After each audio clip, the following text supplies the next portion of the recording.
আপনার যদি office Excel power point মানে অফিস 2016 হোক যে কোনোটাই হোক না কেন, সেটা যদি প্রোডাক্ট লাইসেন্স ফেল দেখায় তাহলে অবশ্যই আপনাকে এই কাজটা করতে হবে এবং এটি করলে অবশ্যই এটা ঠিক হয়ে যাবে।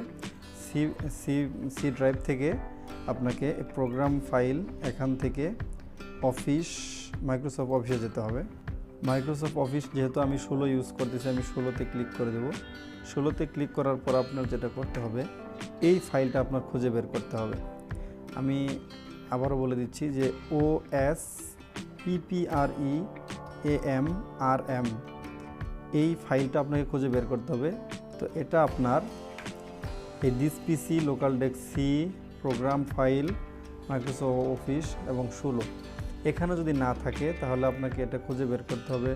হয় এই প্রোগ্রাম ফাইল থেকে আপনি মাইক্রোসফট অফিসে পেতে পারেন, তা না হলে আপনি মাইক্রোসফট এখান থেকে প্রোগ্রাম ফাইলের এই অফিস এখান থেকে না পেলে আপনি খুঁজবেন এই কমন ফাইল থেকে মাইক্রোসফট শেয়ার্ড থেকে মাইক্রোসফট প্রোটেকশন প্ল্যাটফর্ম এখানে পেতে পারেন।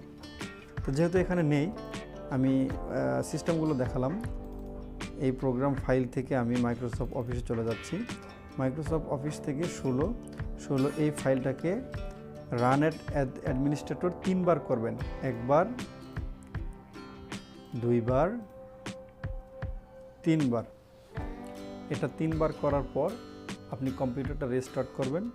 রেস্টার্ট করার পর যে কোনো অফিসের ফাইল ওপেন করার পর দেখবেন এখানে প্রোডাক্ট আনলিস্টিং লেখাটা আর থাকবে না।